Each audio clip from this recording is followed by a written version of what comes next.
जे समोर पुरावे आलेले आहेत, जी परिस्थिती आली आहे त्याच्यानुसार ते रॅकेट स्वतः रुपाली चाकणकर चालवत आहे. ह्या परिस्थितीवरनं प्राथमिक दर्शवते. संविधानिक पदावर बसून आरोपीला वाचवणे, आरोपीच्या संगनमताने ते रॅकेट चालवणे, याच्यात त्या प्रमुख सह आरोपी कायद्याने होतात, कायद्याने. त्याच्यामुळे त्यांना अटक करून पुढचा तपास करणं गरजेचं.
जे समोर पुरावे आलेले आहेत, जी परिस्थिती आली आहे त्याच्यानुसार ते रॅकेट स्वतः रुपाली चाकणकर चालवत आहे. ह्या परिस्थितीवरनं प्राथमिक दर्शवते.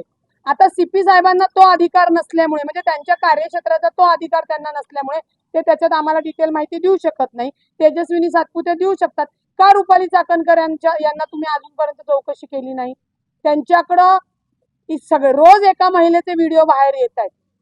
अहो, अजून कुणाच्या चाकणकरचे किंवा चाकणकरांच्या फॅमिली मधले आहेत का व्हिडिओ? याची माहिती द्या ना. महाराष्ट्रातल्या महिलांनाच विनाकारण जे एक्सपोज किंवा त्यांची बदनामी केली जाते, ज्या पीडित आहे, ज्या पद्धतीने व्हिडिओ व्हायरल होत आहेत, म्हणजे अक्षरशः महाराष्ट्रातली कुटुंब हादरलेली आहे. तपास करावा त्या SITनी. आम्हाला जी काही माहिती मिळाली आहे किंवा जी माहिती या आरोपींना अटक केल्यानंतर पोलिसांना पण मिळालेली आहे, ती समोर आणावी त्यांनी. एक लक्षात घ्या, त्या महिलांना मी सांगितलेले की पोलीस तक्रार तुम्ही करा. ज्यांना मूल होत नाही, ती जे महिला तिथे गेलेल्या आहेत, आता त्यांना मूल झालेले आणि आता त्यांचे नवरे हे जे काही बंधू प्रकार समोर आलेला आहे त्याच्यावरनं फार घराचा कौटुंबिक वाद विकोपाला गेले आणि DNA टेस्टला गेले. आपण समजतो कायदेशीर पद्धतीने न्याय मिळाला पाहिजे, पण हे होत असताना अनेक कुटुंब बर्बाद होत आहेत आणि त्याला जबाबदार हा बंधू बाबा आणि अनुषंगाने राज्य महिला आयोगाच्या माजी अध्यक्ष आहेत. त्याच्यामुळे त्या महिलांची जोपर्यंत तयारी होत नाही पोलीस स्टेशनला तक्रार करायची, मी त्यांना फोर्स करू शकत नाही. ज्यावेळी त्यांची मानसिक तयारी होईल, त्यांना चांगलं वातावरण वाटेल किंवा विश्वास वाटेल, तेव्हाच त्या महिला बाहेर पडणार आहे. आणि मी राजकारणासाठी किंवा याच्यामध्ये सांगण्यासाठी एखाद्या महिलेला इन्सेस करायला, फोर्स करायला कायद्याने ते योग्य नाही. आता राज्य महिला आयोगाकडे ज्या काही तक्रारी आलेल्या आहेत तोही डेटा SITला घेणं क्रमप्राप्त आहे आणि किती पाठवले. हे जेवढे व्हिडिओ दिसत आहेत ना तुम्हाला, जेवढे व्हिडिओ आक्षेपार्थ असतील त्या सगळ्या महिलांनी राज्य महिला आयोगाकडे तक्रार केली. पोलीस आयुक्त श्री कर्णिकजी यांना भेटलो, त्यांच्याशी बोललो. माझ्यासोबत झाशीची राणी प्रतिष्ठानच्या रुपाली ठोंबरे, बिटिया फाउंडेशनच्या संगीताजी तिवारी, आमचे शिवसेना उद्धव बाळासाहेब ठाकरे पक्षाचे पदाधिकारी दत्ताजी गायकवाड, ऋषी वर्मा, आमच्या महिला पदाधिकारी स्वाती पाटील, असं आम्ही सगळेजण गेलेलो होतो. त्यांच्याशी बोललो. मात्र अडचण अशी आहे की त्यांनी फक्त पहिला FIR लिहून घेतलेला आहे मात्र SIT FIRच्या 3 दिवस आधीच फॉर्म झालेली होती.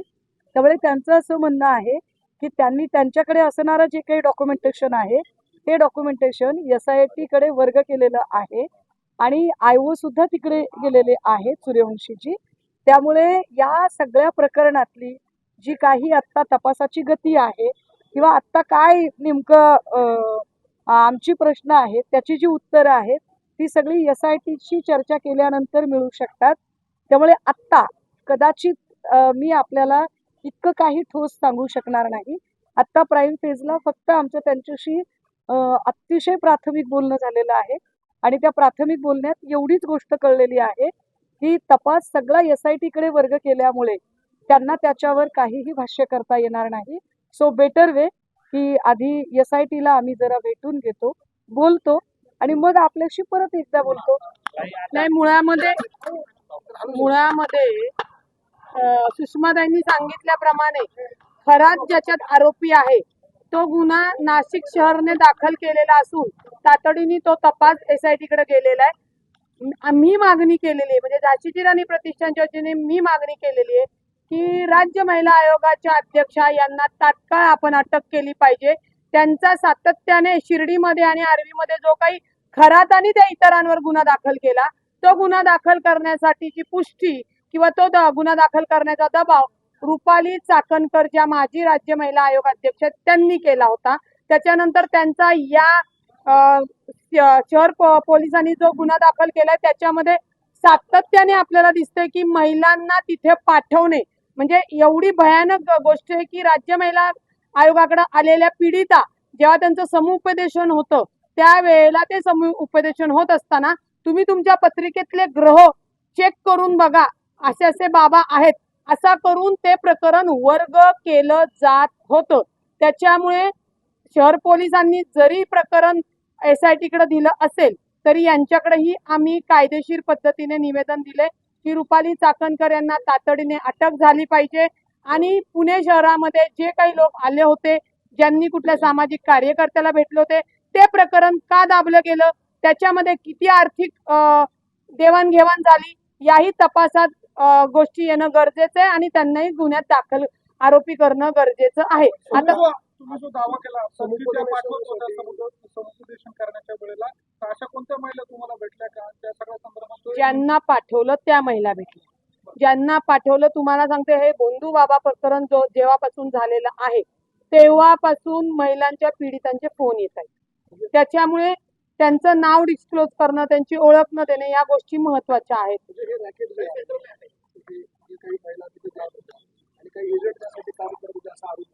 तुमचा असा आरोप आहे का रुपाली चाकणकर SITच्या कस्टडीमध्ये असलेले हे व्हिडिओ ते बाहेर कसे येतात याचा काही तुम्हाला अत्यंत जबाबदारीने सांगते, पोलिसांकडे फार उशिरा आलेले, फार उशिरा आलेत. आधीच तो जो कोणी खरा त्याला ब्लॅकमेल करणारा माणूस आहे ऑलरेडी सोशल मीडियावर इतर महाराष्ट्रामध्ये एक पेनड्राईव्ह नाही अनेक पेनड्राईव्ह सगळीकडे पोहोचलेले आहेत. जर स्वतः तृप्ती देसाई, हे बघा, गुन्हा दाखल झाल्यानंतर बंधूबाबाचा गुन्हा दाखल झाल्यानंतर आम्ही बोलायला लागलो, आम्हाला जेव्हा तुम्ही लोकांनी समोर आणलं मीडियाच्या माध्यमातून.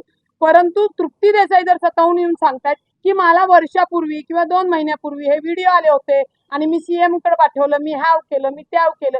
जर त्याच वेळी FIR झाली असती तर दिवसाला 2 आपण बघू अशा 150 महिला अत्याचारापासून वाचल्या असत्या. ती FIR का नाही झाली?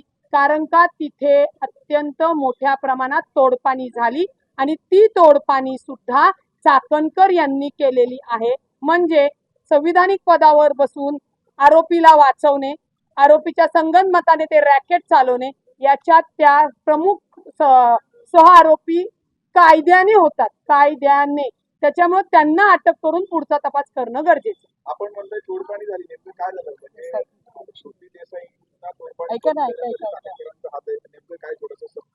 हे जे प्रकरणात ज्या सामील आहेत रुपाली चाकणकर त्यांनी ही तोडपाणी केली की खरातावर गुन्हा दाखल होऊ नये, ते प्रकरण उघडीस येऊ नये, ज्यांच्याकडे हे व्हिडिओ गेले त्यांच्यासोबत आर्थिक उलाढालाची तोडपाणी करण्यात आली.